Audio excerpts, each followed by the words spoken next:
Bueno, entonces el artículo a discutir hoy habla sobre adaptación de parámetros. El título es Adaptación paramétrica durante transición de fases en enfermedades progresivas. Entonces, eh, según mi percepción, todo lo del principio del artículo es entendible, digerible. Yo siento que está súper bien escrito. Y yo creo que es un artículo importantísimo para este curso. Yo siento que, bueno, casi siempre les digo eso, pero, o sea, es súper, súper importante. No sé, siento que engloba un chorro de cosas, muchos conceptos que ya hemos visto, como que aquí se ponen en práctica. Y no sé, está bien chido. Me gusta mucho, además porque de mi tesis me basé mucho en este artículo. Em, no sé, a mí me gusta bastante. Entonces, eh, ¿alguien tiene algún comentario de cómo se le hizo el artículo o algo que quieran comentar? Sí, Victoria. Pues a mí este artículo se me hizo como, o sea, de todos los que hemos leído después de que vimos modelos booleanos, yo creo que este ha sido como el más fácil de leer, de entender. Y pues me gustó el artículo porque si bien se enfocan como en una enfermedad en especial, al mismo tiempo lo hacen como muy flexible para que, sí, para que se pueda utilizar el mismo modelo, pero para otras enfermedades. Igual cuando hablan de la optimización paramétrica, o sea, ellos explican por qué hicieron ese, o sea, por qué lo hicieron con ese método, pero pues empiezan a hablar de otros métodos y que pues realmente puedes usar cualquiera mientras entiendas como por qué lo estás haciendo o por qué puede ser más fácil con uno o con otro. Entonces, por esa parte me gustó mucho el artículo. Sí, de hecho, en la discusión del artículo no nos vamos a clavar mucho en el ejemplo en concreto, porque pues es lo chido que tiene, ¿no? Que presentan una metodología que funciona y eso es lo que vamos a ver más. No nos va a importar tanto si al último el metabolismo de los lípidos, no sé qué tantas cosas, porque pues X, ¿no? Pero sí, concuerdo. Sí, Eduardo. Sí, yo estoy de acuerdo con la compañera Victoria, a pesar de que el artículo habla sobre cierto modelo en específico, me gustó mucho cómo se hace la optimización de parámetros y cómo se explica los procesos. Además, creo que también las imágenes estaban muy claras y el artículo lo va explicando todo muy bien. Entonces, como que se puede extrapolar a varias partes y eso está muy interesante. Sí, concuerdo. Sí, las imágenes, pues sí, están bastante claras. Este, bueno, entonces, al principio habla de la importancia de entender enfermedades progresivas, como la diabetes o el síndrome metabólico, etcétera. Y pues con progresivas el autor se refiere a que mientras avanza la enfermedad, eh, digamos el fenotipo tanto pues sí, va cambiando, ¿no? O sea, las respuestas inmunes van cambiando, eh, se va degradando cosas y el cuerpo responde de ciertas maneras y así se va como agraviando. Entonces a eso se refiere con una enfermedad progresiva, ¿no? Que cada vez, por lo general, ese progreso es hacia, no sé, síntomas más fuertes y eh, cada vez el sistema inmune pierde control de la enfermedad, etcétera. Entonces, pues se podrán imaginar ustedes que si quieren hacer un modelo matemático de una enfermedad progresiva, pues el modelo se debe adaptar de alguna forma, ¿no? O sea, si tú haces un modelo de, no sé, de una enfermedad cardiovascular al principio, cuando no es tan grave, quizás va a tener, quizás sean las mismas variables, que yo no sé, sean las células del corazón y los agentes que hacen mal, no sé, los lípidos, no sé tanto de enfermedades cardiovasculares. quizás sean las mismas variables, o sea, quizás sean los mismos actores celulares y moleculares al principio y al final de la infección, de la enfermedad. Probablemente lo que cambie es cómo interactúan, ¿no? Entre ellos. Entonces, ese cambio lo tienes que modelar de alguna forma. Voy a hacer un dibujo porque esta es esta parte, pues, importante, ¿no? Para que se entienda qué es lo que quieren hacer ellos. O sea, imagínense que tienen la enfermedad llamada enfermedad. Y digamos que esa enfermedad ustedes la pueden modelar diciendo que las células X interactúan con las células y estas son estimuladas por el estímulo S, digamos. Entonces digamos que esta es la enfermedad, así esta es la representación gráfica de las principales interacciones que suceden en la enfermedad. Pero si es una enfermedad progresiva, como les dije, cuando el paciente tiene síntomas leves, que digamos que es en los principios, en los primeros días, no sé, en T igual a 5, estas interacciones van a ser de alguna forma. Y si la enfermedad progresa, se agravia, digamos que al día 100 puede que estas interacciones sigan siendo las mismas,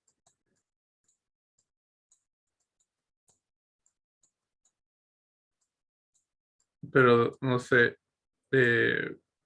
si el estímulo de alguna forma daña al tejido o algo así, puede que los valores del estímulo decrezcan para entonces X puede que decrezca también y Y crezca y puede que Y sea malo para otra cosa, ¿entienden? Entonces, una forma eh, de hacer que tu modelo se adapte a los cambios, conservando el mismo modelo, es a través de la adaptación paramétrica. Ya dijimos que las reacciones eh, las reacciones se traducen en el sistema de ecuaciones, específicamente en los valores de los parámetros, ¿verdad? Entonces, una forma de hacer que tu modelo se adapte es haciendo que los parámetros se adapten. Y es lo que hacen aquí. Discuten la forma en que lo harían. Y bueno, empiezan con antecedentes, hablando de enfermedades progresivas y cómo es un reto principalmente experimental, saber qué onda. Eh, ¿Alguien quiere hablar un poco de la introducción? Antecedentes.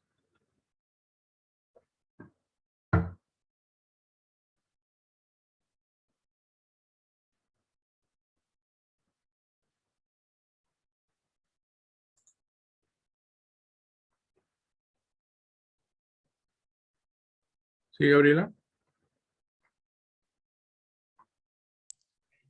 Bueno, yo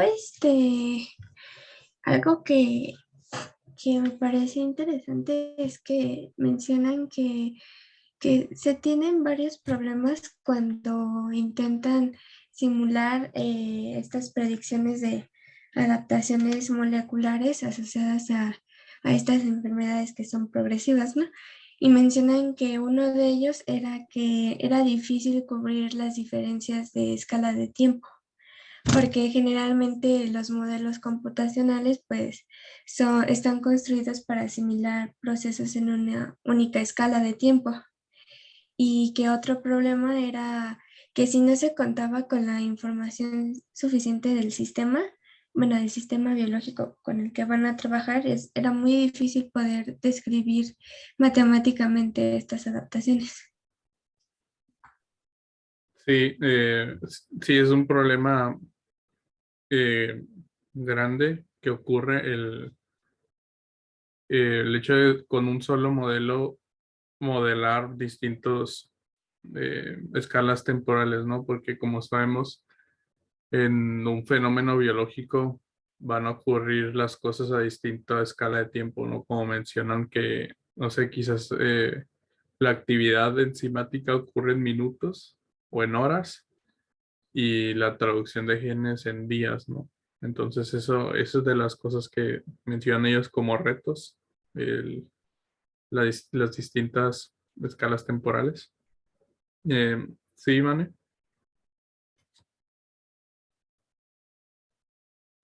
Perdón, ¿sí me escucho? Ajá. Sí.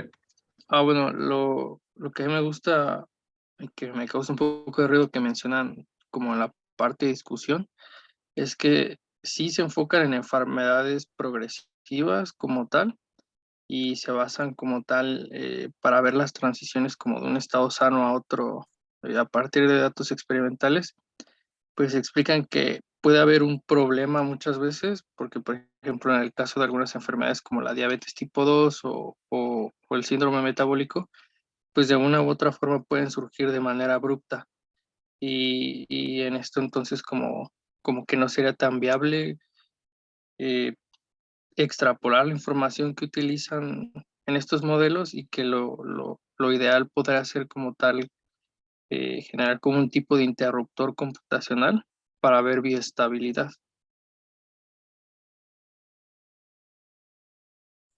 Ok, sí. Sí, estoy de acuerdo con eso que mencionas, que quizás estudiando mejor la estabilidad pueda anticiparse mejor el cambio, ¿no? Por la naturaleza abrupta del cambio.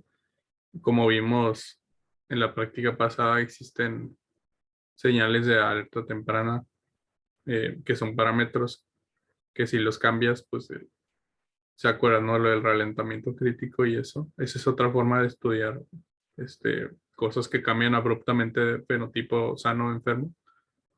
Pero yo creo que la utilidad de aquí, que bueno, ya nos saltamos hasta la discusión, pero al último lo volvemos a decir. Yo creo que la utilidad de esto es más que nada lo de descubrir cuáles mecanismos son como los claves, ¿no? O sea, porque lo que te hacía aquí es buscar como los parámetros de qué forma cambian. Y eso es lo que a mí se me hacía chido aquí, que predecía, puede que mecanismos tú no sabías que cambiaban de una forma, o sea, los parámetros cambiaban de una forma u otra en los dos fenotipos. Y eso, para mí, eso es los resultados chidos, ¿no? Pero sí, concuerdo. Sí, María. Sí, yo nada más quería regresar como al tema de los parámetros que dice que se identifican justo en el transcriptoma y en el proteoma. Y estos parámetros, no sé, como que se consideran críticos para justo para el genotipo de transición, ¿no? Y se van a considerar después como biomarcadores para el diagnóstico o tratamiento. Ajá, sí, o sea, los parámetros, acuérdense que los parámetros en las ecuaciones representan reacciones en tu red gráfica. Y esas reacciones pues son mecanismos, ¿no? Mecanismos que están detrás del fenómeno, en este caso de la progresión de la enfermedad. Entonces sí, o sea, esos, al final los parámetros que representan las reacciones son tu forma, o sea, la forma en que tú controlas el comportamiento de las variables. Y pues esto los puedes extrapolar, por ejemplo, como dice María, a posibles biomarcadores, ¿no? Pero bueno, ya nos estamos adelantando mucho. Vamos a seguir con la introducción. En la introducción pues hablan de las enfermedades progresivas. Hablan de que la forma de identificar normalmente para los experimentales una enfermedad progresiva es medir ciertos días que son claves. O sea, por ejemplo, eh, en enfermedades infecciosas, que siempre se miden, no sé, el día uno después de infectar al ratón. Ah, bueno, y también dice que las enfermedades infecciosas normalmente se estudian en modelos animales y normalmente en ratones, porque ahí dice que son baratos de mantener, de reproducir y de hacer mutantes. Normalmente cuando a un ratón se le inyecta con algún patógeno, siempre se miden como que en los mismos días, ya está medio estandarizado, según el patógeno puede cambiar y la raza de ratón, pero que ahí siempre se sabe que como al día 7 empieza a reclutarse el sistema inmune adaptativo y al día 14 está como que en su máximo. Y luego a partir del día, no sé, 40, el sistema inmune adaptativo empieza a decrecer por una respuesta antiinflamatoria, etcétera.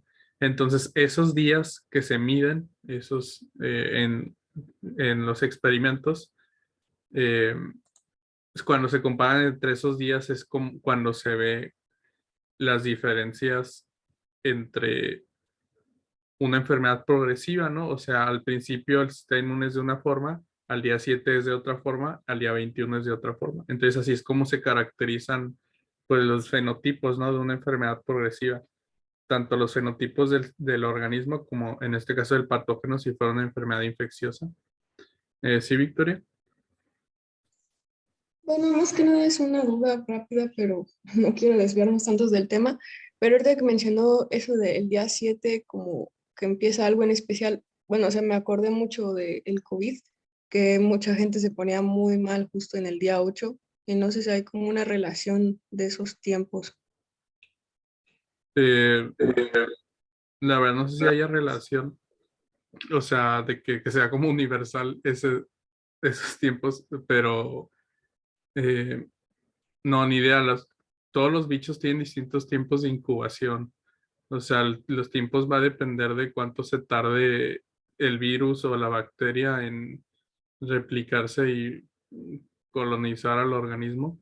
Pero pues más o menos la relación que tiene es que de lo que estamos hablando ahorita es que si tú mides al organismo de una persona infectada con COVID, o sea, le mides sus glóbulos blancos y su conteo viral un día después de infectado y luego al día 8 post-infección va a ser totalmente distinto, ¿no? Sus números de todo.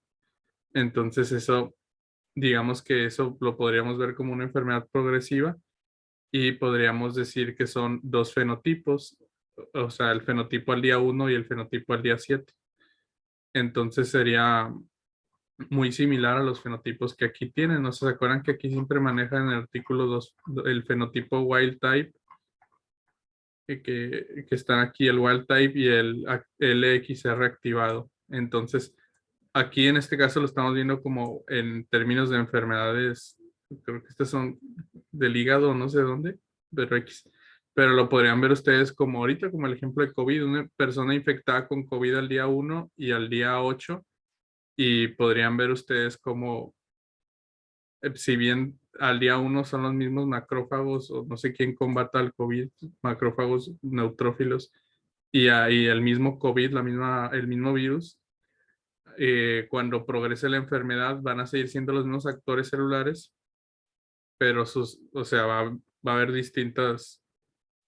los pesos de las reacciones van a ser distintos, ¿no? Entonces, por lo tanto, los parámetros van a ser distintos. ¿Sí, Lilia? Bueno, algo que me pareció a mí interesante en la introducción es que hacen referencia a que muchas veces para que tengas un modelo matemático robusto es necesario pues tener una gran cantidad de datos y pues estos a veces no están, no los tienes, no tienes muchos datos, pero pues ellos dicen que pues con este enfoque que ellos presentan, con esta metodología, se pueden estudiar adaptaciones a largo plazo a partir de datos a corto plazo. Y pues esto me pareció bastante interesante, o sea, cómo lo demostraron en el artículo. Y aunque a veces me pareció un poco de mucha inducción, pero sí, creo que sí lo lograron. Y ellos dicen también que esto se puede utilizar para modelar, o sea, para hacer otros modelos, o sea, en vez de hacer un modelo específico para, por ejemplo, un mecanismo de transducción de una señal, ellos pueden brincarse este paso y en vez de hacer otro modelo, como que usar la trayectoria de los parámetros y integrarlos a otro modelo. Entonces, como que sirve también para simplificar mucho un modelo. Ajá, sí, bueno, dijiste muchas cosas interesantes, pero justo lo que mencionas en lugar de crear otro modelo, puedes hacer que tu modelo actual se adapte y pues ese es como que el meollo del asunto, ¿no? Del artículo. Y pues sí, también resaltan ellos mucho la importancia de tener muchos datos para que te salga un modelo robusto. Y por ejemplo, aquí usan mucho los datos a la hora de la optimización de los parámetros, porque ellos ajustan el modelo a datos, ¿no? Entonces ellos mencionan, mientras más datos tengas, pues vas a tener un ajuste más robusto, ¿no? De los parámetros y así. Y bueno, eso es algo que continuamente se van a topar cuando vean cosas de modelos y biología de sistemas y así. Incluso al último en la discusión ellos llegan a decir de que, o sea, un modelo siempre vive en las capacidades de que los datos lo permitan, ¿no? O sea, tú vas a necesitar sí o sí que exista conocimiento previo, empírico, experimental, acerca del fenómeno para hacer el modelo, ¿no? Entonces, pues sí, mientras más datos tienes, el modelo va a ser más robusto. Eh, y bueno, después de que mencionan ellos el fundamento experimental de observar cambios fenotípicos, lo que ya les decía de medir cosas a ciertos días y ver sus cambios y decir, bueno, a partir de este día es este fenotipo y a partir de este otro día es este otro fenotipo, etcétera, pues ya dicen que que es un reto abordar este tipo de fenómenos progresivos con modelos. Y bueno, ellos dicen que esto proponen abordarlo este, con una aproximación computacional novedosa que es basada en la adaptación molecular, o sea, la adaptación de los parámetros, ¿no? Eh, y bueno, todo esto es como ellos dicen, integrando datos.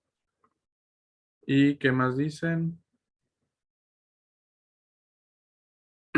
Pues dicen que ellos desarrollan una metodología y que con fines de demostrarla se toman un fenómeno que es eh, la acción del receptor de hígado X, que es como un posible blanco terapéutico para terapias de aterosclerosis. Y ya, aquí se echan un rollo de qué es lo que hace molecularmente esta LXR. Les digo, a nosotros no nos va a importar tanto qué onda con LXR, pero pues, también nos va a servir para que el autor nos vaya guiando en su metodología.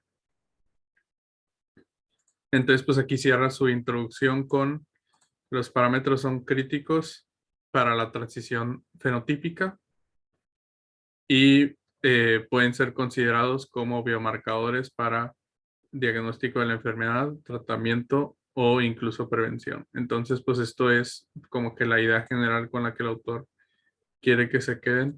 Acuérdense que uno siempre cierra su introducción con una frase matona y este es un ejemplo. Eh, y bueno, los métodos a mí me parece que están bien escritos y si acaso se complica un poco cuando hace estas cosas, pero creo que según yo la idea se entiende. Entonces, primero él empieza diciendo de qué forma son sus modelos. ¿Alguien quiere empezar a hablar de los métodos o tiene algún comentario de los métodos?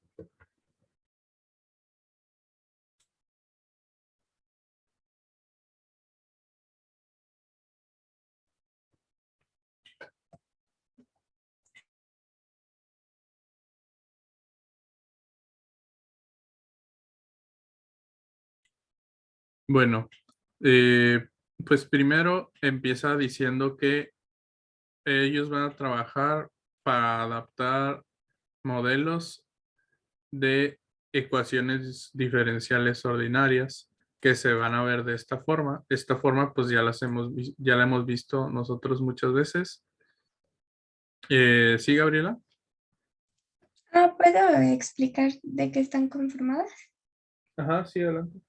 Bueno, dicen bueno, que X es un vector de flujo donde bueno, de descripciones de flujo de especies moleculares y bueno, que está dada por un conjunto de funciones f en donde depende de parámetros cinéticos, que creo que es θ, Ujú, y de entradas, ujú.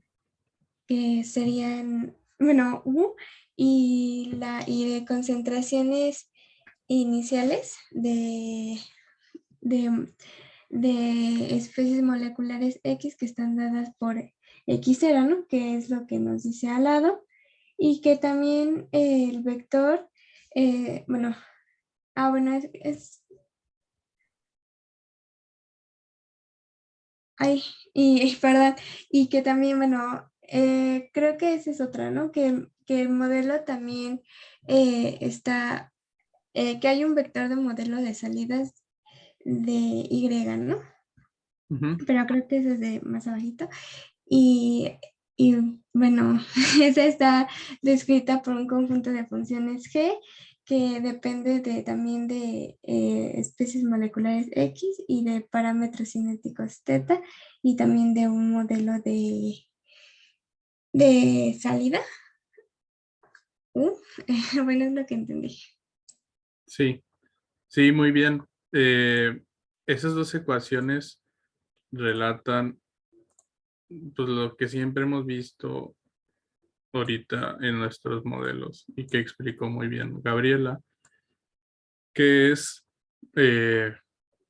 ecuaciones de esta forma, o sea, él los pone así porque es como una forma generalizable de decir que vamos a hablar, que sus modelos van a ser ecuaciones diferenciales ordinarias. Entonces, el DOT que ustedes ven ahí es lo mismo, creo que es lo mismo, no es exactamente lo mismo, pero es análogo, porque o sea, no sé si sea lo mismo en términos matemáticos, pero sí se puede usar OS o decir dx dt. O sea, tanto el dot como el dx dt se refieren a lo mismo, ¿ok? Que es el cambio en la variable. Entonces, por eso aquí viene el dot. Entonces, dicen aquí que el cambio de x, que yo le pondría aquí además un gorrito al dot, porque pues se está refiriendo a muchas x's, ¿no? Normalmente. Él dice que el cambio en el tiempo de x va a depender de un conjunto de funciones que a su vez dependen del cambio de las variables, los parámetros y las entradas. Entonces, esto, pues lo que siempre hemos estado viendo, o sea, es lo mismo que ahorita ponía de esto así. O sea, esto va a depender de un conjunto de funciones, siendo las funciones las reacciones. O sea, por ejemplo, aquí podríamos decir y por k1 menos, o sea, esto sería un pedazo de estas funciones. Los variables x, en este caso una variable sería y. Y si después yo le pongo el término de x, estas serían las entradas. U sería el estímulo, las entradas. ¿Ok? Que aquí ese sabemos que no va a ser una variable, ¿se acuerdan? No es una variable S, es una entrada, es un estímulo, o sea, va a ser una constante, ¿no? Cuando lo ponemos, ¿se acuerdan cuando en la implementación computacional le poníamos un valor en R, le poníamos S igual a tanto? No era una variable que cambiara en el tiempo, entonces esas son las U's. Y bueno, también tiene una condición inicial x0, o sea, sabemos, ¿se acuerdan en grind cuando empezaba? Siempre le tenías que, o sea, siempre tienen que empezar de algún lado, ¿no? O sea, cuando luego vas a ver cómo cambia en el tiempo, siempre al tiempo cero tiene que tener un valor, ¿no? Para que luego veas tú el cambio. Entonces, pues también es necesario una condición inicial. Y luego ellos hablan de que las variables de salida están dados por un vector que básicamente es lo mismo que aquí. Es un poco confuso cuando hacen esto, pero ellos se refieren básicamente a que el cambio está modelado por esto, pero en sí la variable de salida es lo que tú vas a medir. Digamos que es lo que le vas a preguntar al final al modelo para saber qué onda. O sea, digamos que esto es tu variable de salida y el cambio es el que le va a decir cómo convertir, cómo comportarse a la variable. O sea, es como que lo mismo, básicamente. O sea, uno describe el cambio de la variable y otro describe la variable en el T más. ¿Sí me entienden? O sea, es como casi lo mismo. Por eso tiene como que los mismos componentes aquí adentro. Nada más quédense con que, pues si una cosa es el cambio, que es el dot o el dt, y otra cosa es la variable en el tiempo, ¿no? O sea, la variable que mides en el tiempo. Normalmente uno quiere medir todas las variables que pone en el modelo. O sea, quiere ver cómo se comportan todas en el tiempo. Y bueno, eso es a lo que concierne con cómo desarrollan sus modelos. Luego ellos parten en fenotipo A y fenotipo B, que es lo que ahorita ya pues dije muchas veces, de que como es una enfermedad progresiva, al tiempo A va a ser de una forma y el tiempo B va a ser otra. Entonces, eh, aquí dice que los valores para los parámetros cinéticos teta tienen que ser eh, pues ciertos, o sea, específicos para que te salga lo que quieres que salga, ¿no? El comportamiento que quieres y luego hacer predicciones. Luego dice aquí que hay distintas formas de obtener los parámetros. Dice que la primera es, la más obvia, pues sería midiéndolos directamente, ¿no? O sea, en el mundo ideal, todos nuestros parámetros saldrían de experimentos así específicos, pero como dice aquí él, esto casi nunca es posible, muchas veces es impráctico, muchas veces ni siquiera hay la tecnología, o sea, a veces son cosas que ni siquiera se pueden medir con la tecnología que tenemos, a veces son cosas que se tienen que medir muchas cosas a la vez, o sea, también es como físicamente imposible, o sea, no se pueden, no se tienen que deducir, vaya, no hay como que directamente una herramienta que los mida, y también a veces son cosas que ni siquiera los miden porque las personas en el mundo experimental, digamos que para ellos no lo ven como útil medirlo, entonces nunca lo miden, pero ahora que está haciendo un modelo dices de que, uy, estaría chido que hubieran contado esto, ¿no? Porque pues sabemos que alguien en un experimento no se va a poder a medir todo lo que se le ocurra, ¿no? O sea, miden ellos, se basan pues por lo que necesitan, ¿no? Etcétera. Además de que no tienen animales infinitos para sacrificar, pues por suerte. Y entonces, ellos aquí dicen que normalmente hay muchos parámetros que calcular y ellos mencionan que una buena forma de hacer esto es haciendo que la suma de los errores entre los datos experimentales y el fenotipo A, o sea, el modelo, sea menor. Entonces, esto es lo que yo les había explicado en la clase de optimización, ¿sí se acuerdan?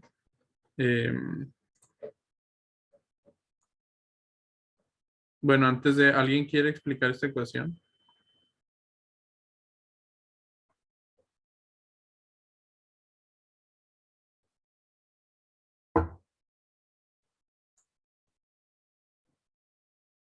Sí, Carolina. Pues esta ecuación habla sobre los errores cuadrados de este modelo y empieza con una suma, la suma de las medidas, que es la n, donde d, i y omega, creo. Ajá, bueno.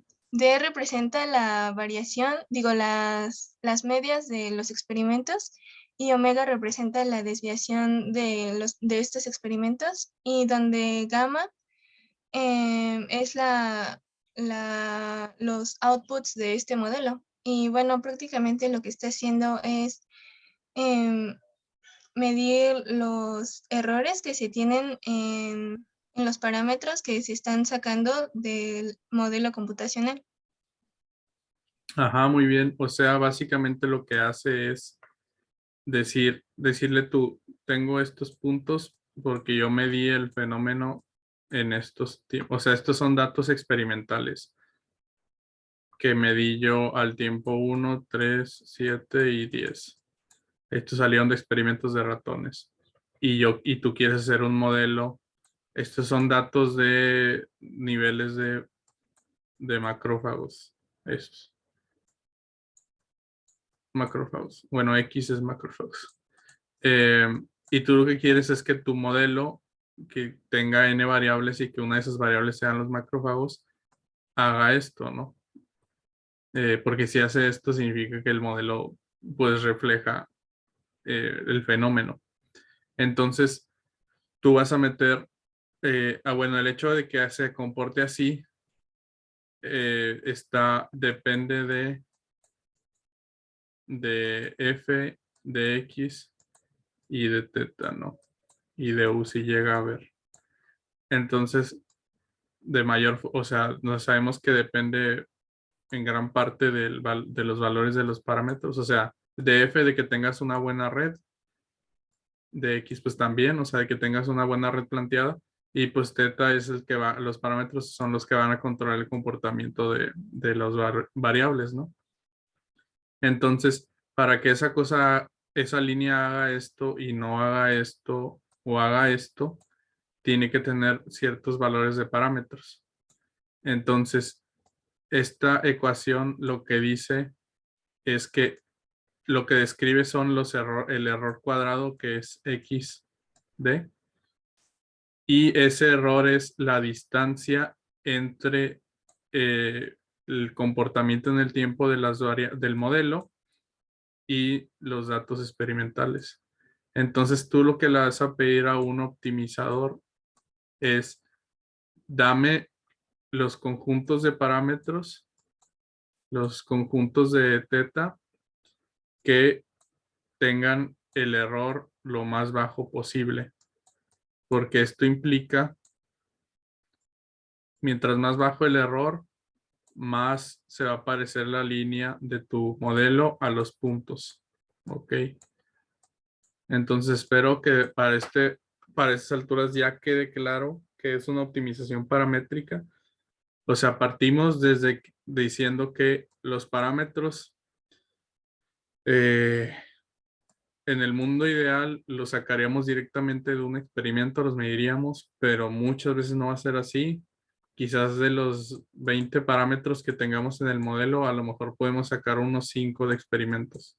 Y bueno, los 15 restantes casi siempre los vamos a estimar de distintas formas, pero una forma muy famosa que, por ejemplo, yo usé también es el acercamiento a esto de los mínimos cuadrados, ¿no? O sea, de tratar de ajustar el modelo a datos experimentales. Y bueno, de aquí la importancia de los datos experimentales, ¿no? Mientras más datos tengas aquí en tu línea de tiempo, mejor va a ajustar el modelo. Que de hecho esto también lo ponen por ahí adelante en la metodología de que hacen una interpolación. Ahorita lo vemos, pero bueno, el optimizador el algoritmo te va a dar mejores resultados mientras más información le des. Entonces, mientras más datos tengas, y si tienes otro conjunto de datos, pues mejor, porque haces dos y luego las comparas, quizás es una media entre los dos, etcétera. Entonces, mientras más datos, resultados más robustos. Por eso siempre hacen énfasis en eso.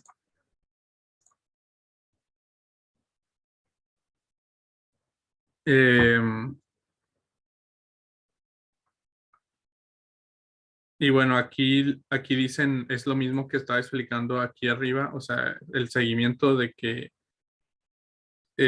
teta gorrito triangular representa el set de parámetros óptimo, es lo que les acabo de decir, de que uno se quiere quedar cuando teta tenga la función, el costo más bajo, ¿verdad? Porque esto implica Si el costo es más bajo, las trayectorias de las variables en el tiempo son más cercanas a los datos experimentales, ¿verdad? Entonces, lo que quiere decir 4. Y bueno, aquí ya empiezan a hablar ellos de lo bueno que es las adaptaciones paramétricas entre fenotipo A y fenotipo B.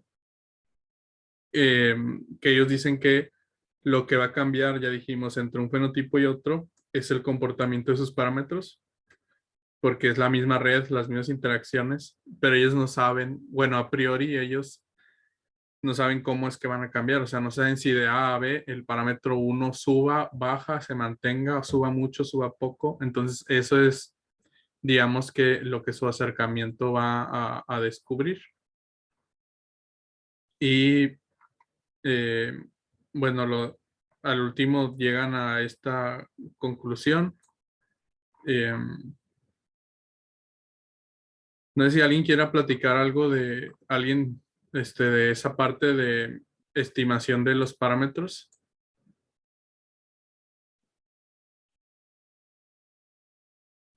Del cambio de parámetros de fenotipo A a B.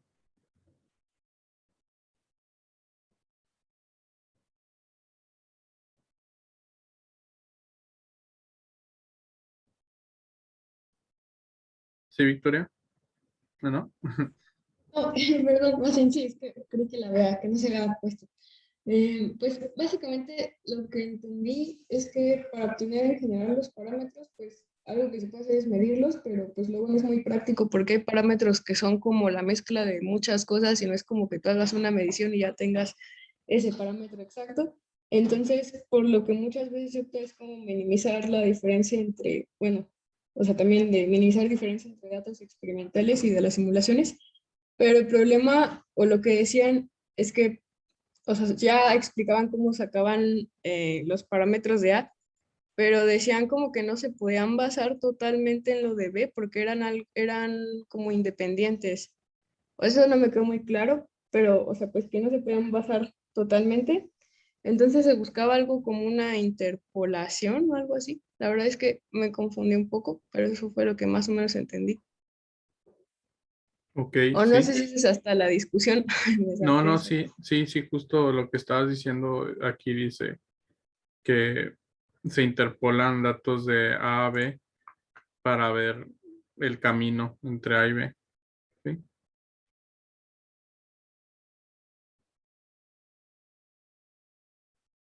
Silvia. Pues lo que yo vi que hicieron para calcular o obtener los parámetros de A fue que primero se analizaron las regiones del espacio paramétrico bueno, se analizaron 100 millones de conjuntos de parámetros que podrían explicar el fenotipo de A y que después se determinaron, ¿no?, los errores, los mínimos cuadrados de, de los datos experimentales y los datos del modelo o predecidos, bueno, predichos, perdón, y, y después se obtuvieron los 10.000 mejores parámetros que explicaran mejor el modelo. Y así fueron de que optimizando cada vez más los parámetros para ver cuáles se ajustaban bajo ciertas... y después, perdón, fueron ya de estos 10.000 fueron quitando los que no eran fisiológicamente posibles y los que pues, podían explicar muy bien el modelo. O sea, fueron como que clasificándolos y sacando los que no servían. Ok, sí. Sí, muy bien. Lo que menciona Lilia es lo que habíamos mencionado ahorita de la forma en que de que ellos estimaron los valores óptimos del fenotipo A. O sea, que de un hiperespacio de parámetros se pusieron a muestrearlos todos, se pusieron a probarlos y se fueron quedando con estos, ¿verdad? Con los que em, la función de costo fuera menor, o sea, los mínimos cuadrados menores, que eso significa que la curvita pasa por los puntos como quieres. Entonces de ahí pasábamos a esta parte de decir, entonces ahora cómo llegas de A a B. Entonces eso era de dibujar. Sí, Luis Arturo. Bueno, solamente me gustaría aportar respecto a lo que habían dicho mis compañeras, que los autores mencionan que una forma que para, como están tratando de estudiar enfermedades progresivas, es obvio que para llegar de un estado a otro va a haber un cambio en los parámetros. Entonces ellos necesitan encontrar esos parámetros que permiten pasar del estado A al estado B, pero obviamente también necesitan encontrar esos valores de los parámetros que caracterizan al estado B, pero mencionan que una forma en que podrían estimarse esos parámetros del estado B sería aplicar más o menos la misma metodología que se hizo para estimar los de A, pero también mencionan que eso no es conveniente porque eso sería tratarlos de manera independiente y en la realidad el estado B es una consecuencia del estado A, o sea, no es independiente de él. Y por eso es que para llegar, bueno, para mostrar esta adaptación de los parámetros que permiten pasar de un estado a otro, es que utilizan un algoritmo de optimización, de interpolación lineal, en el cual optimizan los parámetros en un número muy pequeño de pasos que permiten llegar del estado A al estado B y en ese pequeño número de pasos los valores de los parámetros de un estado son utilizados como los valores iniciales para llegar al siguiente y así hasta que llegan al estado B. Sí, muy bien, Luis Arturo. Luis Arturo acaba de explicar lo que estaba a punto de explicarles yo, que es la forma en que llegan de A a B. Entonces, ya dijimos que una enfermedad progresiva tiene un estado A y un estado B, o puede tener más estados, pero dijimos ahorita que son dos estados. ¿Dos estados de qué? De variables. Entonces, en A y en B, X es la misma X, pero se comporta distinto. ¿Por qué se comporta distinto? Porque cambian sus parámetros. Entonces, lo que quieren ver ellos, cómo estimar los parámetros de A y de B. Primero estiman los de A de la forma que ya vimos, que acabamos de ver en la ecuación 3, que es por los mínimos cuadrados, ¿no? Y ya, fin.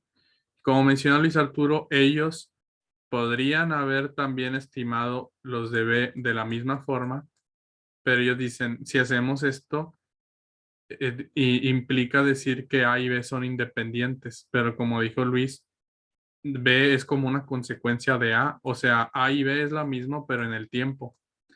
Entonces, esto sería un acercamiento erróneo porque estos dos no son independientes entre sí. Entonces dicen, ah, bueno, entonces lo que vamos a hacer es hacer que A se acerque a B. em, ¿Cómo? Variando los parámetros, pero luego dicen, bueno, pues ¿cómo le vamos a hacer de aquí a acá? O sea, con una sola optimización no va a ser óptimo, vaya. Entonces lo que ellos decían hacer es una interpolación. Espero que todos estén familiarizados con una interpolación, aquí está la ecuación. Eh, una interpolación lineal, es decir, por ejemplo, si A vale 5 y B vale 10, si haces una interpolación te puede salir un valor sintético cercano a 7.5. ¿Ok? Entonces lo que ellos hacen es muchas interpolaciones, 100 en total me parece, y en cada punto, en cada pasito, van haciendo una optimización de estas. ¿Ok? Entonces de esa forma, os das cuenta que lo que ellos le dicen es al modelo, tienes que los parámetros que desde los que partes desde A, tienen que ahora, digamos, pasar por este punto. Entonces al optimizador le dices, pasa de aquí a acá. Y otra vez se pone a buscar un conjunto de parámetros. A partir de los parámetros de A, se pone a buscar otro, o sea, en el hiperespacio de 1 millón de parámetros, no sé, se pone a buscar cuáles vayan a pasar por el puntito que tiene enfrente y luego por el otro y por el otro. Entonces se pueden hacer pasitos y a partir de esos 100 pasitos, cuando lleguen aquí, tienen un conjunto de parámetros distintos que el de acá, pero están ligados entre sí porque uno salió de otro. Entonces de esa forma ellos consiguen el conjunto óptimo, que le ponen aquí el gorrito, el conjunto óptimo para B de esa forma y de la otra el de A. Entonces es similar, o sea, ambos es con el mismo acercamiento de reducir el error, pero uno es partiendo del otro. Espero que quede claro.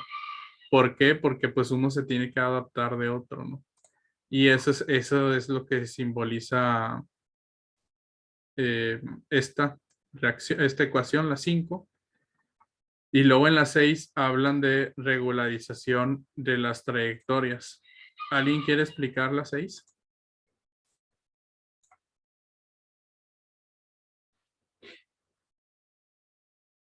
¿Sí, Luis Arturo? Sí, bueno, pues respecto a esta ecuación, los autores mencionan que, o sea, como usted nos explicó apenas, los autores hicieron una interpolación lineal, entonces cada vez que hacían esa interpolación, en cada número de pasos, realizaban también una optimización. Entonces los valores de los parámetros iban a cambiar en cada una de esas realizaciones. Entonces mencionan que eh, es necesario encontrar una forma de hacer que los parámetros no cambien, o sea, evitar cambios innecesarios en los parámetros. Y por eso mencionan que la ecuación que describía las sumas de cuadrados de los errores del modelo puede ser como ponderada con un término de regularización que es dado por XR, que es la suma de cuadrados de los cambios en los parámetros. O sea, es como el equivalente, pero en vez de que detecta las desviaciones en los cambios que hubo de los parámetros, y pues tenemos así la ecuación 6 y nos menciona ahí que la m significa el número de los parámetros, la teta y al tiempo cero es el conjunto inicial de parámetros, y algo que me pareció muy importante es que introducen un término lambda, que es una constante que determina como la fuerza de esta regularización que va a haber.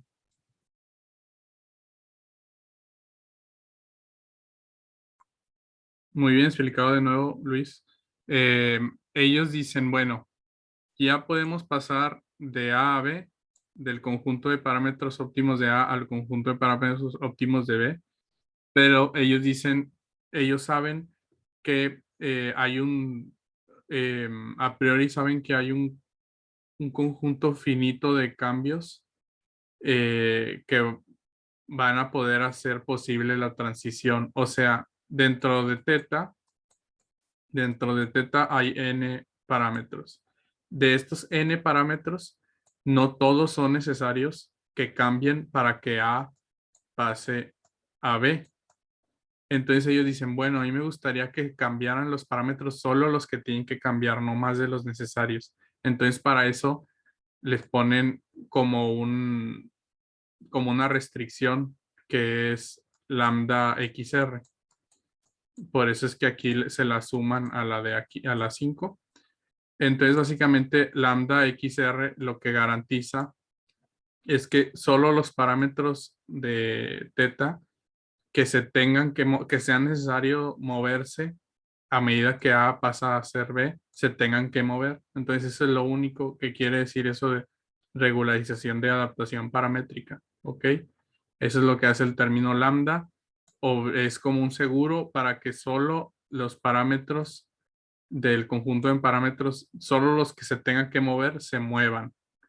Imagino que ya para ahorita ven ustedes la utilidad de que nada más se muevan los que tengan que mover. O sea, siempre hay que mantener todo lo más simple posible. O sea, los menos parámetros posibles, y de estos menos parámetros, los menos que puedas mover para pasar de A a B. ¿Por qué? O sea, porque entre más parámetros, más problemas, necesitas hacer más cosas, más costo computacional, necesitas más datos para que sea robusto, etcétera. Entonces, y al último, si tienes más parámetros, es más problema también tú hacer tus deducciones. O sea, pues sí, no, si tienes más variables, es más difícil saber cuál es la variable buena, ¿no? La interacción con la cual puedes tener control sobre el comportamiento. Entonces, pues este es un comercial más de por qué los modelos mínimos, ¿no? Y bueno, pues ya nos acabamos los métodos, y pues básicamente pues esto el artículo, o sea, toda la carnita del artículo son los métodos. Y pues me da gusto que sí les hayan entendido. También hacen esto de consistencia entre parámetros que dicen, bueno, pues para que sea más robusto en nuestra interpretación, vamos a estimarlos tanto de A a B como de B a A. O sea, hacen lo mismo, pero de un sentido y de otro. Y esto nada más para ver que no sea, o sea, sí, por darle robustez a su acercamiento eh, numérico. Y bueno, empiezan a presentar los resultados. Y pues a partir de los resultados ya es que le ponen nombre y apellido a X y a teta, que son cosas de este receptor de hígado X. Entonces, eh, pues a partir de aquí vamos a entrar a las figuras. ¿Alguien quiere comentar figura uno? ¿Sí, Mauricio? Bueno, en esta figura específicamente están como mostrando el modelo que matemático, y mencionan que tiene como tres compartimentos que se pueden ver claramente, que son el rosadito, que es el hígado, el que tiene como azul con amarillo, que es el retículo endoplásmico, y pues el plasma en general, y pues también abajo están todos los tejidos periféricos. Y pues mencionan que el compartimento del hígado tiene reacciones que representan como la producción y el almacenamiento de triglicéridos y colesteroles, y de ahí estos entran por algunos receptores específicos al retículo endoplásmico, y ahí entran estas partículas que son las partículas VLDL, que estas partículas son las que van a salir del retículo endoplásmico al plasma, y de ahí son las que van a hacer que todos estos colesteroles y esto entren a los tejidos periféricos mediante receptores específicos, que son las reacciones que se ven en el centro con los receptores azulitos. Y pues también mencionan que asimismo también se van a dar como la recuperación de todas esas colesteroles que no fueron utilizados, como o sea, los recuperan, entran otra vez al hígado. Y también hay otras dos reacciones que son eh, que los ácidos grasos libres, los FFA, entran también al hígado por parte a partir del plasma, y también cómo se da el colesterol al revés, o sea, el transporte al revés por HDL, que también entra al hígado. Entonces, como un modelo en donde explican el transporte del colesterol del hígado a los tejidos periféricos. Gracias, Mauricio. Muy bien explicado. Creo que lo entendiste mejor que yo. La verdad, me dio un poco de flojera entenderle esto. No sé por qué pusieron un ejemplo tan complicado. O sea, esta cosa tiene 8 variables y no sé cuántos parámetros. Y está bastante interesante, pero yo me perdí un poco, la verdad. O sea, deja tú entender la representación después cuando dicen de que no, pues si baja esto, sube el otro. Y a mí me hubiera gustado que pusieran un ejemplo de unas 2 variables, pero bueno, pues ya explicó Mauricio de forma impecable figura uno, y pues básicamente es metabolismo de colesterol entre tejidos. A partir de este, que es nuestro problema, ya con nombre y apellido, vamos a poner en práctica nuestra metodología, que es lo chido, ¿no? Lo chido del artículo. Y llegamos primero, a partir de la figura uno, todas las demás figuras son las demostraciones de cosas de parámetros. Entonces, ¿alguien quiere hablar un poco de figura 2? ¿Sí, Lilia? Bueno, aquí es como que nos muestran unos espacios bueno, unas partes del espacio paramétrico y los comparan con los parámetros, los parámetros que se seleccionaron, ¿no? Entonces, los puntos negros, que pues es todo lo negro, es el espacio paramétrico inicial, son todos los parámetros. Los puntos rojos son los 10.000 mejores parámetros que explicaban los datos experimentales, y los puntos verdes son los conjuntos de parámetros optimizados aceptables que van a describir, o sea, son los más filtrados, son los mejorcitos, los verdes. Entonces, en sí lo que se observa aquí es que para unos parámetros, para ciertos datos experimentales, no, sí, para unos parámetros, los parámetros verdes, que son los mejores, o sea, se concentran mucho en un espacio, mientras que para otros parámetros, que es en la parte de abajo, los parámetros varían mucho, son muy variables. Ok. Sí, muy bien. Lilia, todo lo que dijo Lilia, de acuerdo. ¿Quiénes son los negros? ¿Quiénes son los rojos? ¿Quiénes son los azules? Que a los azules serían teta, bueno, verdes, teta gorrito triangular, son los verdes. Y básicamente lo que esta figura nos quiere decir es que hay algo que cambia entre A y B y D y E. Y lo que podemos ver es que en A y en B los conjuntos de teta gorrito están muy unidos y en D y en E están más esparcidos. Entonces los autores dicen, esto significa que algunos parámetros están menos ligados o están menos controlados por los datos experimentales. Entonces, ¿qué quiere decir esto? Para que X emule los datos en el tiempo, para que haga esto, siendo esto un error muy mínimo, para que esto suceda, teta tiene que ser el óptimo. ¿Estamos de acuerdo? Entonces, teta tiene n parámetros. De esos n parámetros, tú los vas a cambiar de forma distinta para que hagan esto.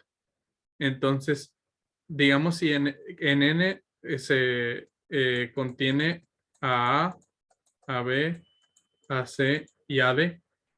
Entonces puede ser que A y B tengan que cambiar de forma igual, o sea, puede ser que A y B sean parámetros muy importantes que si cambian poquito, la trayectoria se va a ir así, se va a ir así o se va a ir así. Ok, entonces por eso A y B normalmente se van a comportar siempre, o sea, A y B dentro de teta gorrito van a estar en un espacio muy chiquito, porque si cambian mucho, están muy unidos al comportamiento de los datos. Pero C y D, digamos que su cambio impacta menos en la forma en que el modelo se va por los datos. Entonces, por eso C y D tienen un campo más grande en el que pueden vivir adentro de teta gorrito y por eso se esparcen más. ¿Ok? Entonces, eso es lo que quieren decir con la figura 2, de que va a haber parámetros, y eso es muy importante. Va a haber parámetros que estén más como asociados a estar ligados al comportamiento de los datos. Y pues imagino que ya desde ahorita se pueden dar cuenta que a lo mejor A y B van a ser más importantes, ¿no? O sea, porque lo que buscamos son los parámetros de control, los que controlan el comportamiento de X en el tiempo. Entonces, si aquí nos dicen que A y B tienen que vivir en un espacio súper chiquito, porque si se mueven poquito, van a cambiar XD y por lo tanto cambiar teta gorrito, pues nos dice algo, ¿no? Entonces, lo mismo lo dicen en figura C y figura F, de que pues va a haber cosas que bajo un mismo conjunto de parámetros óptimos, bajo el mismo teta gorrito, vamos a ver así un barrido, o sea, muchos valores óptimos y pues es lo mismo, ¿no? Unos se van a contener y otros no. Y eso es lo que quiere decir la figura 2, de que hay parámetros que cambian mucho y otros que no cambian poco dentro del mismo set de parámetros óptimos. Luego, figura 3. ¿Alguien quiere hablar algo de figura 3?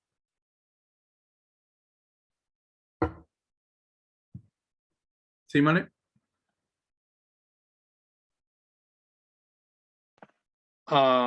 Bueno, me gustaría explicar la figura 3 de manera general. Y bueno, como dice ahí, pues lo que comparan es la optimización de un solo paso contra de varios pasos, y esto lo hacen, por así decirlo, a través de una serie de conjuntos de parámetros óptimos y bueno, con el fin como tal de describir el fenotipo activado o no del XR a partir del fenotipo salvaje. Y pues eso está representado como por un esquema de interpolación lineal, como nos había explicado. Pues, ¿qué es lo que hace? Pues describe la transición entre fenotipos, básicamente. Y en términos generales, pues se podrá decir que el fenotipo salvaje se optimizó, pues como que de manera exitosa o mejor, mediante una optimización de varios pasos en comparación con la de un solo paso. Y esto a partir de diferentes condiciones, porque como podemos ver, pues las líneas rojas representan esta optimización de múltiples pasos y la línea azul pues de un solo paso, ya sea en el consumo de ácidos grasos libres o en la producción de lipoproteínas de muy baja densidad. Y solo, bueno, mencionan algo así como que en la figura C ocurre de manera escalonada, si no mal recuerdo, y ya, bueno.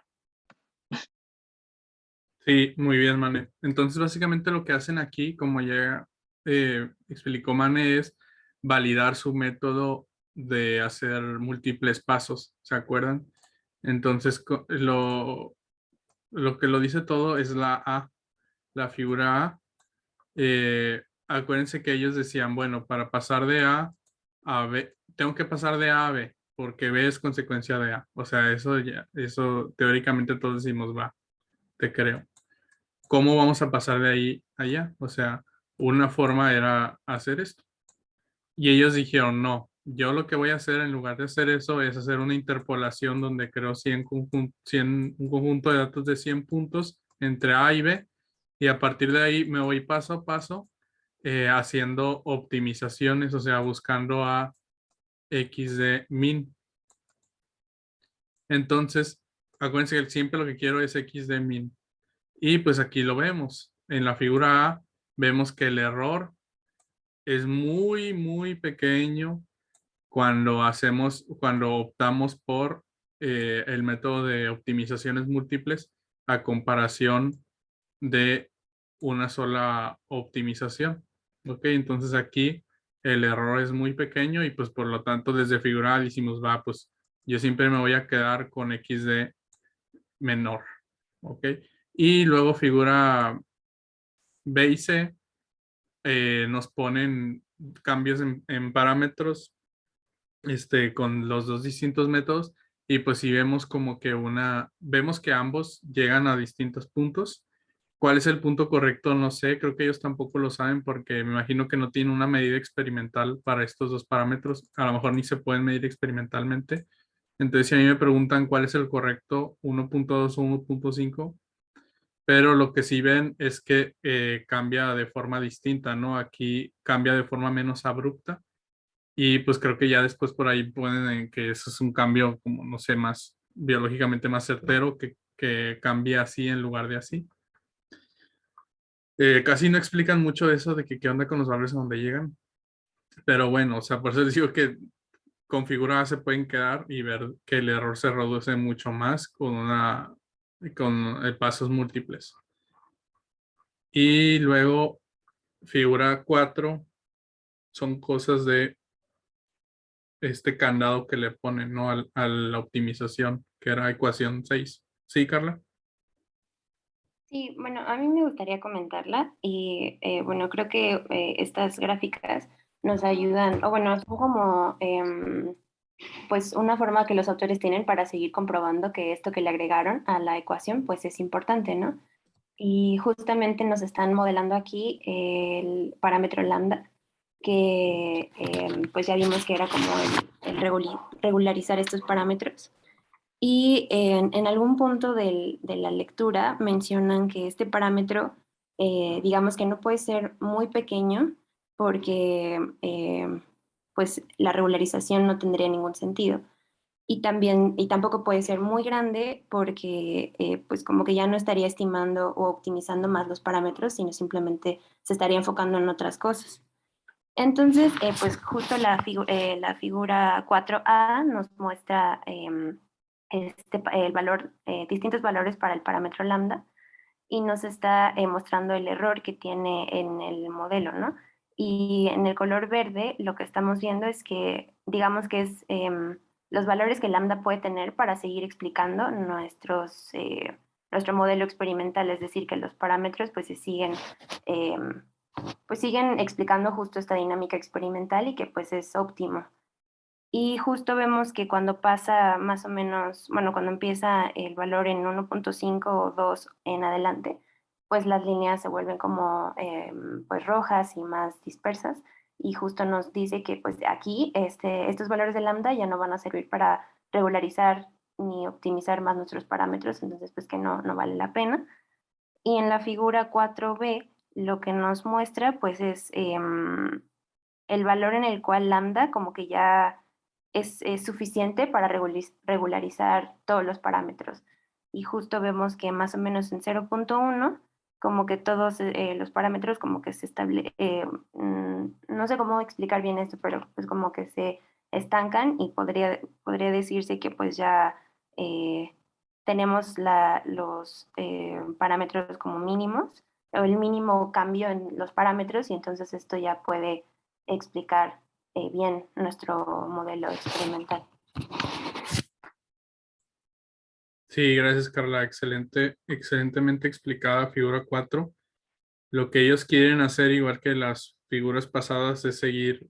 Las figuras aquí son de validar sus métodos, ¿no? Entonces, lo que quieren hacer es validar su elección de lambda, la elección del valor que le den a lambda. Entonces, habíamos dicho que lo que ecuación 6 nos decía era la forma en que iban a pasar de A a B. Entonces, ellos iban a tener A y B y ellos iban a pasar de A a B haciendo múltiples, una interpolación, decían, en cada punto iban a hacer una optimización. Entonces, ojo, aquí se hacen dos optimizaciones. O sea, el algoritmo de optimización hace dos cosas. Por un lado, está buscando XD, que es el que tenga el XD mínimo, o sea, los parámetros óptimos que ajusten mejor a la trayectoria. Por un lado está haciendo eso y por otro está buscando lambda XR, que es dentro de esa teta gorrito los que sus parámetros cambien en el menor número posible, ¿no?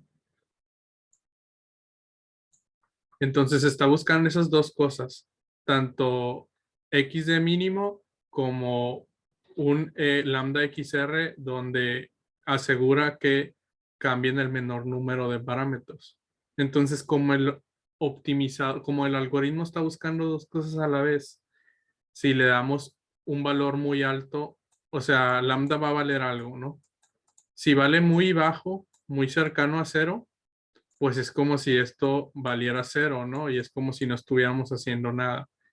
Pero si vale algo muy alto, esto va a tener más peso en la optimización y puede que x de min no sea tan buena. Entonces ellos dicen, tenemos que encontrar un parámetro chido de lambda.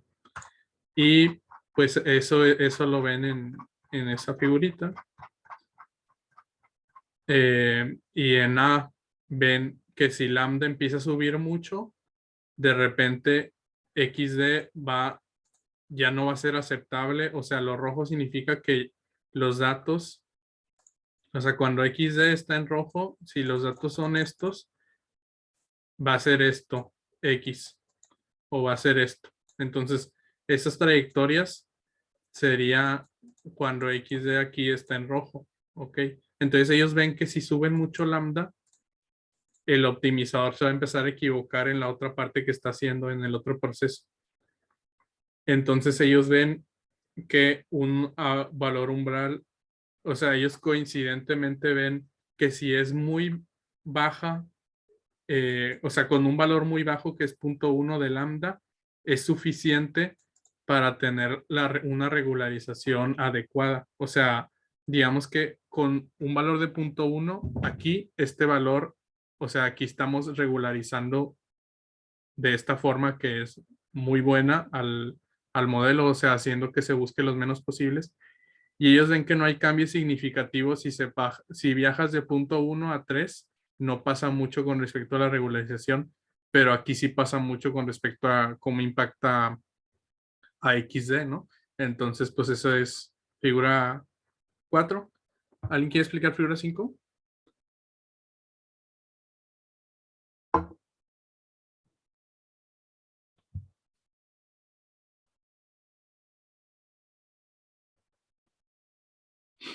Bueno, figura 5 es más o menos de la mano de figura 4, en que dice que, pero aquí es, en lugar de hablar de número de cambios, habla de la magnitud de estos cambios.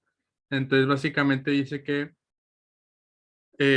aquí eh, están en los puntos son los no regular, o sea, cuando no hay regularización, cuando no hay lambda, y los rojos es cuando hay regularización. Y pues básicamente todo lo que quiere decir figura 5 es que aunque haya cambios, por ejemplo, aquí hay cambios abruptos entre este y este otro, al final la variable de respuesta va a ser similar, o sea, no hay una relación lineal entre los cambios de los parámetros y la variable de salida. Entonces, pues esta es otra forma de que ellos dicen de respaldar que su método de control de cambios es efectivo y no va a impactar en el comportamiento de las variables de salida. Em, figura 6, ¿alguien quiere comentarla? Sí, Luis. Bueno, en la figura 6, los autores mencionan que, bueno, esa imagen se deriva de una parte de la metodología en la cual mencionan que una forma de probar la robustez de la metodología que ellos están probando era aplicar el mismo algoritmo que los llevaba de A a B, pero ahora de manera inversa, o sea, de B a A, para ver si las trayectorias que ellos habían encontrado de parámetros eran robustas. Entonces, la hipótesis era que si, bueno, que si este método es robusto, eh, la forma en que llegaremos de A un estado B, y al aplicarle el algoritmo de vuelta, tendremos que pasar de B y llegar a un valor de A del que partimos o muy cercano. Entonces, en esta imagen podemos ver ese método aplicado, pero con tres parámetros. Y podemos ver que, por ejemplo, los primeros dos, el A y el B, tienen una robustez pues aceptable, pero mucha más el A, porque vemos que pasa de wild type, o sea, del estado A al B, y regresa en un margen muy estrecho. Entonces su robustez es muy buena. En la figura B, vemos que va y regresa en un intervalo con un error pues un poco más considerable, pero no tanto como en el de la figura C, donde vemos que el ir y regresar del algoritmo es como muy errático, o sea, avanza de A a B, y para regresar de B a A no regresa necesariamente a un valor cercano, sino que oscila con un rango muy amplio. Y esto significa que este parámetro es poco robusto.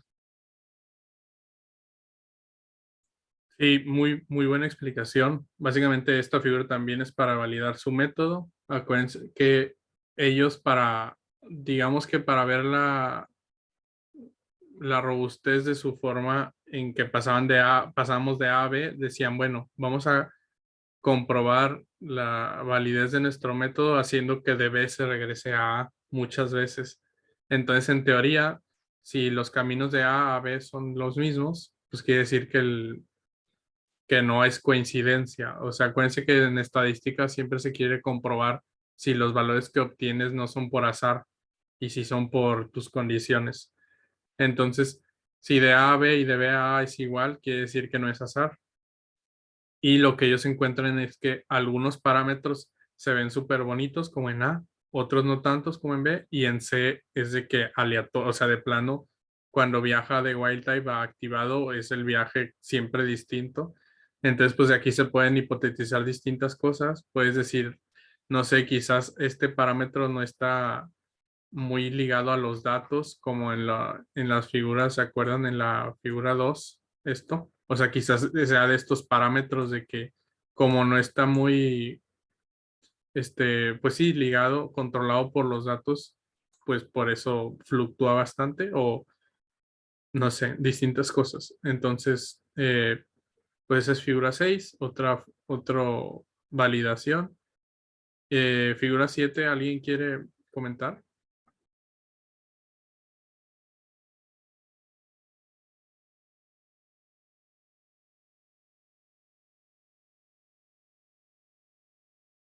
Sí, Carla. Bueno, creo que la figura 7 es básicamente como ya, ahora sí, aplicar todo lo que nos venían explicando y justo todo lo que veníamos viendo de los parámetros. Entonces, lo que vemos es las trayectorias entre el fenotipo silvestre y el fenotipo con LXR activado.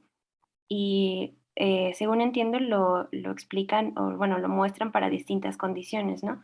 Por ejemplo, en la A, pues tenemos la producción de triglicéridos contra la producción de coliesteril, y así se va, ¿no? En cada una, pues estamos viendo diferentes condiciones que pues entiendo que son las necesarias para pues expresar, o bueno, en donde se ve que ya está un fenotipo enfermo.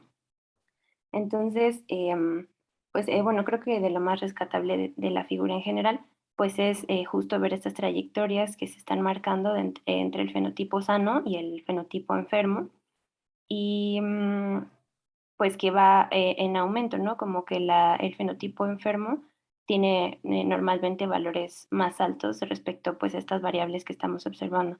Entonces, no sé, por ejemplo, se me ocurre analizar la figura 7 por ejemplo, en donde vemos el consumo de triglicéridos en general y pues como que se ve que en el fenotipo enfermo pues hay un mayor consumo de estos triglicéridos y de este colesterol porque justamente se está activando el receptor, ¿no? Que está encargado de su metabolismo. Entonces, bueno, no sé si alguien más quiera explicar alguna otra partecita. Y ya.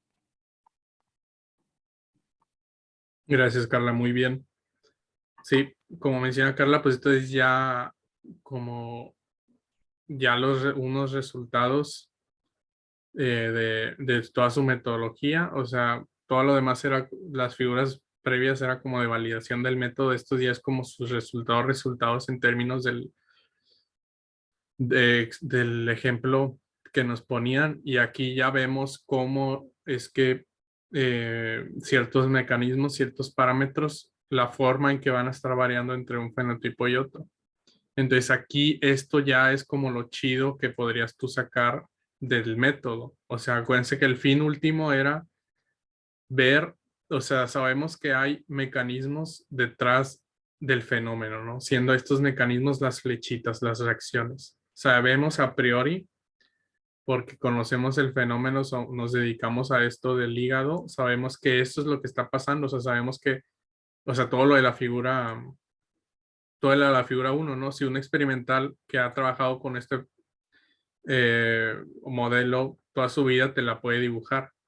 Entonces lo que no sabemos o no estamos seguros es las flechitas de un estado a otro, cómo se comportan las flechitas, o sea, los parámetros que controlan el comportamiento de las flechitas, cómo se comportan del estado A al estado B. Entonces eso es lo que queremos saber y eso es lo que finalmente tenemos en figura 7. O sea, como ya dijo Carla aquí, no sé, la toma de las internalización de las grasas sube del enfermo al B, del wild type al activado LXR. Entonces, pues ya de esta forma estamos viendo, o sea, además de que estamos probando dos variables, que es wild type y LXR activado, además de eso estamos viendo, o sea, estamos como desentrañando cuáles mecanismos y cómo, ok, o sea, cómo los mecanismos cambian de un estado a otro. Aquí cambian de forma positiva y abrupta Aquí como que se mantiene medio igual, etcétera. Entonces, pues esto ya es lo chido. Y vemos que si hay como si hay como censo, ¿no?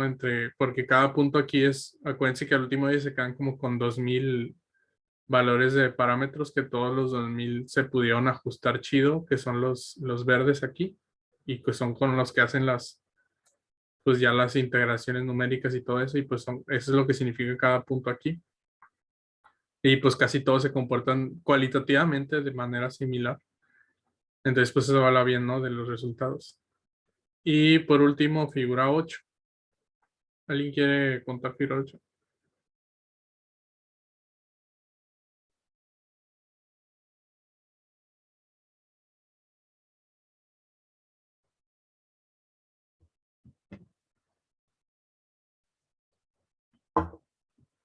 Me parece que figura 8 hablaba de que algo así de que no todos los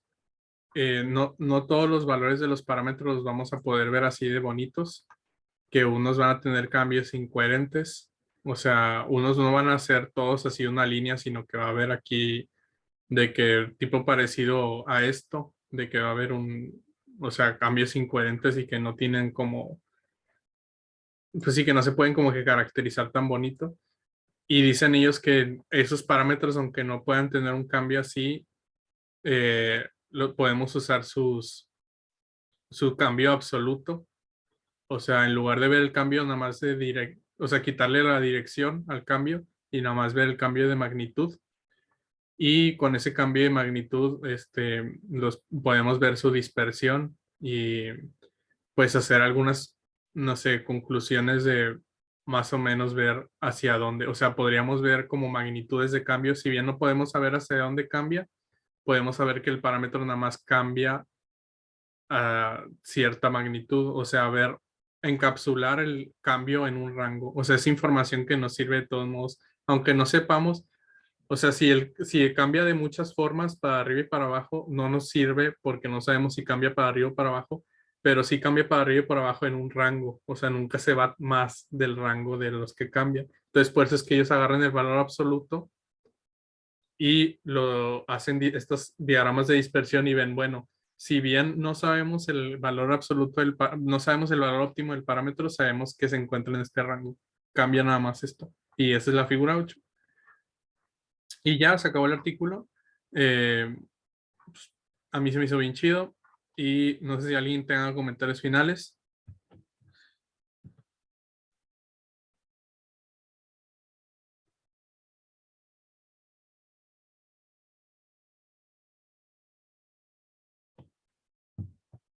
Bueno, si no hay nada más que decir, nos vemos a las 9:55 de vuelta para la breve práctica del día de hoy. 9:55.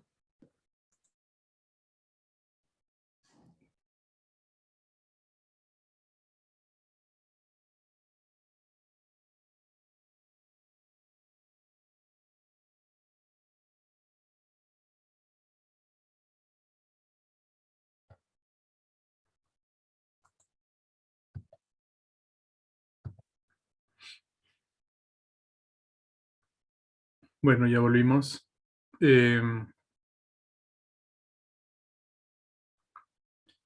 Quiero que por favor todo el mundo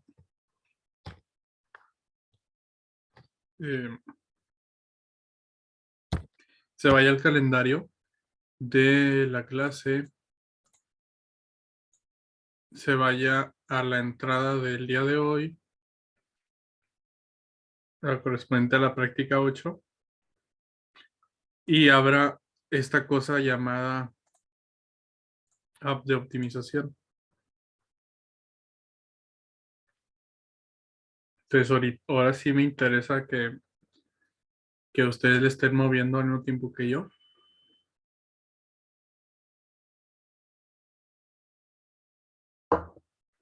Entonces, repito, abrir el calendario de la clase, irse a la entrada del día de hoy, 25, y dar clic en esta cosa que dice App de optimización, el cual les va a abrir esta app de optimización. Les voy a dar unos minutitos para que todos lo hagan, por favor.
Bueno, Lilia amablemente puso el link en el chat. Entonces, clic en ese link y les va a abrir esta app. Entonces, antes de que se pongan a jugar con ella, yo les voy a explicar de qué va esto. Solo para confirmar, me escuchan y ven en mi navegador, ¿verdad? Sí. Sale. Bueno, esta app la hizo Juan Manuel, que es un miembro de nuestro laboratorio y que antes fungía en este curso como encargado de los controles técnicos. Desafortunadamente ya no contamos con su presencia este semestre, pero él, dentro de no sé qué parte de su tesis, hizo esta app en línea que pues hace optimizaciones, ¿no? Entonces, cuando vean las cosas de Colab y así, cuando abrimos documentos de Google Colab y todo lo del GitHub y todo eso, él se aventó todo eso. Entonces, lo que vemos aquí es un proceso de producción de un producto desde un sustrato. Entonces, hay varias... a ver, ¿dónde empiezo? Bueno, empezando de la parte derecha de la pantalla, vemos un proceso, la representación gráfica de ese proceso, que como les adelanté es la producción de un producto P a partir de un sustrato S por medio de una enzima en este caso. Bueno, no, creo que esto no es enzima, es la biomasa, no sé, pero por medio de X. Entonces, como vemos, eh, pues X está haciendo que R2 suceda, que es cambio de S a P, y también que por medio de S, X pues también crezca, ¿no? Y este se llama el modelo de Monod, y aquí están las ecuaciones de Monod. Entonces, como pueden ver por estos términos, hay saturación, ¿verdad? O sea, ya espero que desde ahorita, si ven algo así, se acuerden de, crecimiento logístico, no va a crecer hasta el infinito, va a crecer hasta, o sea, si esto es igual a esto es 1, entonces deja de crecer y por eso vemos comportamientos de saturación aquí, por ejemplo, en el rojo, ¿verdad? Vemos que llega hasta un máximo.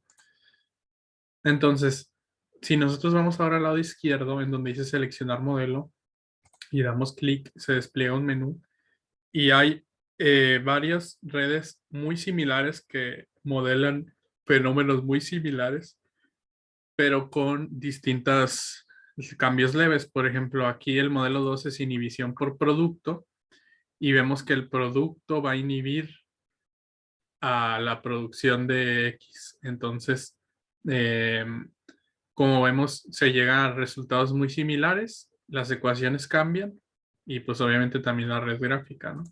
Luego tenemos producto parcialmente ligado a crecimiento, que es esto. Y tenemos mono con muerte celular, que ahora se muere X, o sea, ya quitamos el supuesto de que X es inmortal. Inhibición por sustrato, que es esta. Y inhibición por producto y sustrato parcialmente ligado al crecimiento, o sea, todas las anteriores. Entonces, creo que recuerdo que lo que hizo Juan Manuel fue que él estaba en un laboratorio con unos experimentales que estaban produciendo en masa cierta cosa en unos bioreactores y que ellos se echaban puros cálculos así de que, o sea, como más tradicionales, de que una formulita, ¿no? De que, bueno, si le echamos tanto de producto, vamos a tener tanto, digo, tanto es de sustrato, vamos a tener tanto producto y si dejamos el bioreactor con estas condiciones. Entonces lo que llegó a hacer Juan es hacerles un modelo matemático de su producción y eficientizarlo por medio de decirles cuáles parámetros eran los de control y decirles, si mueves este parámetro vas a tener esto. Ok, entonces primero lo que hizo Juan fue acercarse de distintas formas al modelo, a su bioreactor. Y el último creo que llegó a la conclusión de que el mono era el que mejor describía esa producción de batch de lo que estaban produciendo. Y los parámetros en el lado, seguimos en el lado izquierdo, aquí están las condiciones iniciales del proceso y abajo está los parámetros que se pueden mover con unos sliders en un cierto rango limitado. Aquí está la simulación, el tiempo máximo de simulación y el step. Entonces, si se dan cuenta, esto es muy similar a lo que nosotros metíamos en Grind. O sea, detrás de este interfaz gráfico, lo que está corriendo la máquina de atrás es como un Grind, en donde uno le dice las condiciones iniciales, el tiempo de simulación, el paso y los valores de parámetros. Y aquí te da las concentraciones finales de todo. Entonces, o sea, imagínense la utilidad.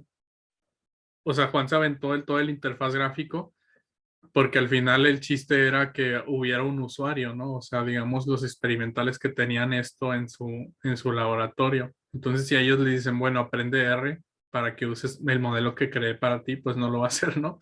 Entonces, pues aviéntate una aplicación en línea para que él llegue y diga, a ver, el día de hoy le voy a poner 2 de tal la levadura o no sé, y 40 gramos por litro del sustrato. Y quiero ver en 60 horas cuánto voy a tener. Bueno, resulta que tengo 31 gramos de producto. Y si yo le muevo estas cosas, pues voy a empezar a ver cómo es que cambia. Entonces, por ejemplo, si el parámetro Y, XS lo subo, pues vemos que aparentemente pues el comportamiento cualitativamente es muy similar, pero la producción llegó a 68, ¿sí ven? Entonces, este parámetro es importante. Si yo lo subo más, llego hasta 125. O sea, es un chorro. Entonces, pues de esta forma, estando creo que es mucho más fácil. O sea, se tiene mucho más control de este proceso de producción, modelando con una ecuación así, que con las formulitas como tradicionales que de seguro tenían en ese laboratorio, ¿no? Entonces, pues ya esto es algo mucho más chido. Aquí, por ejemplo, controlan la velocidad. Aquí pueden ver que si lo suben, pueden llegar a su producción máxima. Solo necesitan 20 horas. Y si bajan esto, pues necesitarían las 60 horas para llegar a sus niveles máximos de producción. Entonces, cada parámetro aquí, pues tiene si lo extrapolas a lo biológico, pues tiene un significado. Quizás si le subes algo, tengas que hacer una mutante cambiándole cierta cosa a la cepa o elegir una proteína que tenga ciertas características, etcétera. Entonces, pues, esto es como ahí pone en el chat Lilia que similar a cosas que usaba en su clase de biotecnología, pues sí, esto es como biotecnología pura. O sea, a partir del modelo ves lo que le tienes que cambiar y ya entra la biotecnología de modificar lo que le tengas que modificar, o sea, lo que los parámetros estén describiendo. Entonces, digamos que yo quiero que tenga una superproducción y que lo haga rápido. Ups, que lo haga rápido. Ok. Digamos que yo quiero esto. Entonces, yo quiero saber, o sea, imagínense que yo no sé cuáles son estos valores, pero yo sí sé que lo que quiero es que haga esto, que el modelo pase por estos puntos. O sea, imagínense que esto no existe en la parte izquierda. Yo no sé cuáles son los parámetros que dan este resultado. ¿Qué es lo que haríamos para conocer esos parámetros?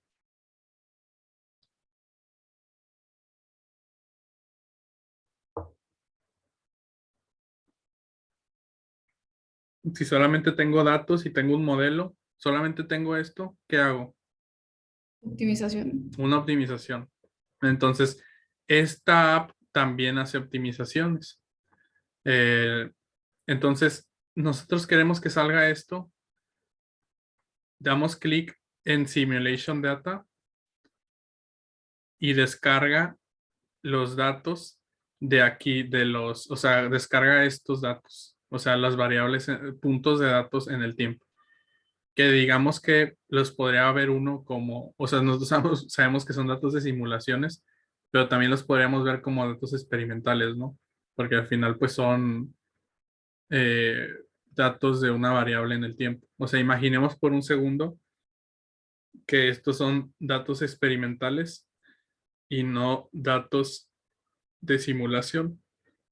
Entonces lo que uno descarga se ve de esta forma. O sea, variable X, P y S en el tiempo, cuánto van valiendo, ¿ok?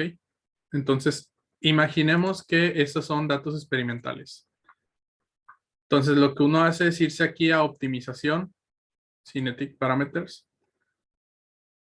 Y la optimización lo que va a hacer es le tienes que dar el modelo, obviamente estamos usando el Lemonade, le tienes que dar las variables, los parámetros a optimizar. Aquí le decimos que todos los parámetros del modelo de Monad los queremos optimizar.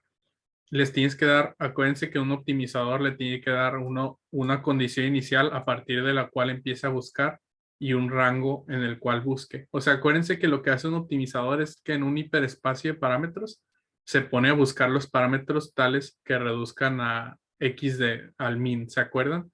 Pero obviamente le tienes que decir de dónde empieza en ese hiperespacio y cuánto buscar. O sea, si no le dices cuánto, pues va a buscar hasta el infinito, ¿no? O sea, sí tienes que delimitar ese espacio. Entonces es lo que estás haciendo aquí. Busca en este rango a partir de este initial guess. El initial guess normalmente, pues uno como conoce el modelo, o sea, como casi siempre el que hace esto, pues es alguien que conoce lo que está haciendo, o sea, conoce el modelo de mono, lo que sea el modelo del cual sea fenómeno. Uno sabe más o menos como que, tal vez no sepa el número exacto, pero por ejemplo sabe que mu max debe ser muy baja comparado con KS y sabe que YPX debe ser más alto que YX. O sea, por lo menos uno tiene una noción de cuál es más bajo, cuál es más alto y más o menos la magnitud de estos. Entonces por ahí a eso le llaman educated guess, ¿no? Entonces ahí le pones esos valores, le subes tú tus datos experimentales, que en este caso pues no son datos experimentales, pero acuérdense que vamos a hacer como que sí son. Aquí, una vez que los carga, aquí están tus datos, o sea, se ven súper bonitos, todo fake. Obviamente estos no son experimentos, pero pues imagínense, ¿no? Entonces le pones tus datos experimentales, le pones dónde buscar en el espacio de parámetros, el modelo, y le pones hacer optimización. Y aquí le pones los operadores de X más específicos del algoritmo de optimización, que creo que GA es Global Algorithm, creo. Pero bueno, GA se refiere al algoritmo de optimización. Hay distintas formas, hay distintos algoritmos de optimización, los locales y los globales. No nos vamos a meter en eso, pero si les interesa pueden investigarlo.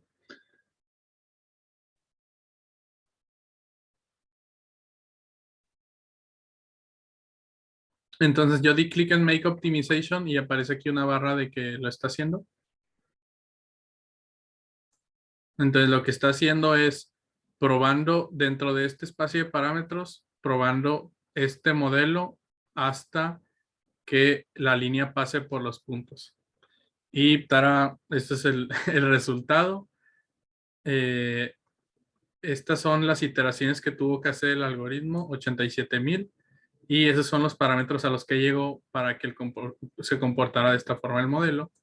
Y pues, si los comparamos con los que había puesto anteriormente, UMax había puesto 1.91 y encontró que 1.83. KS 280, 268 y así nos vamos yendo, ¿no?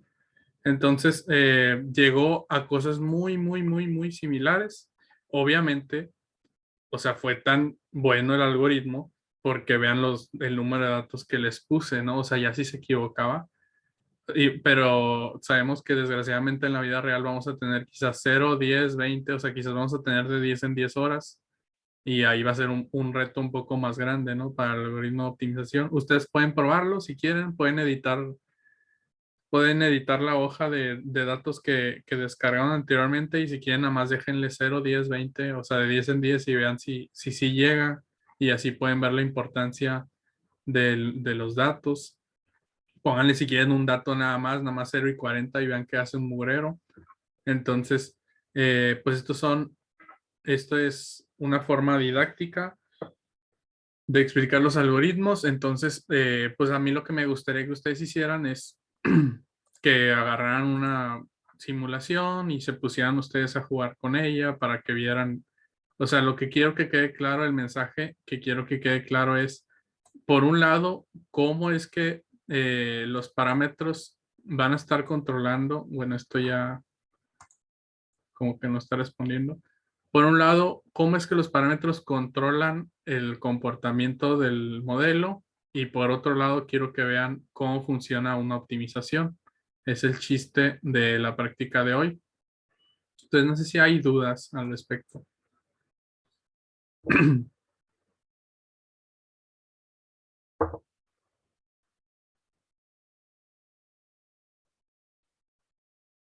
No, por el momento no. Ok, bueno, entonces, pues pónganse a jugar con él.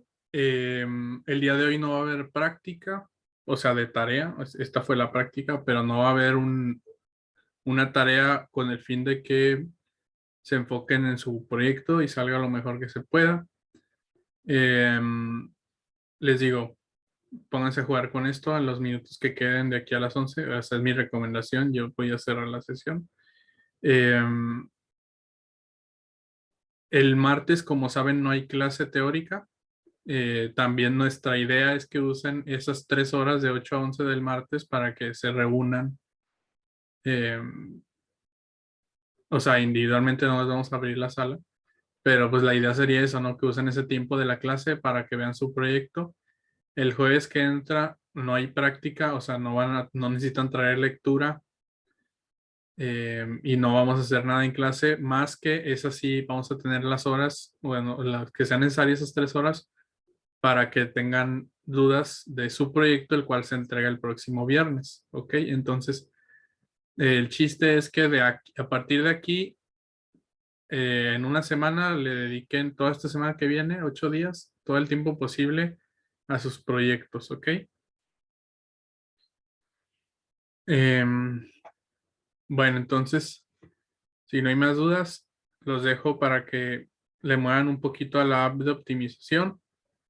Igual este video lo voy a subir por si ya se los olvidó más o menos cómo, pero acuérdense que en Simulation Data es donde bajan el Excel y luego en Optimization lo ponen. Ah, y si le ponen en FedBatch es como lo mismo, pero viendo las variables por separado en lugar de el proceso junto en batch. Y ya, entonces, si no hay más dudas, pues eh, yo me despido y los veo el próximo jueves para ver sus proyectos. ¿Sale? Ok. Nada más podemos mandar dudas por correo o sea, dudas del proyecto por correo a usted y a la profesora. Sí, sí pueden. Haré lo posible por contestar antes de la clase el jueves, pero sí, adelante. Ok, gracias. Sale. Entonces,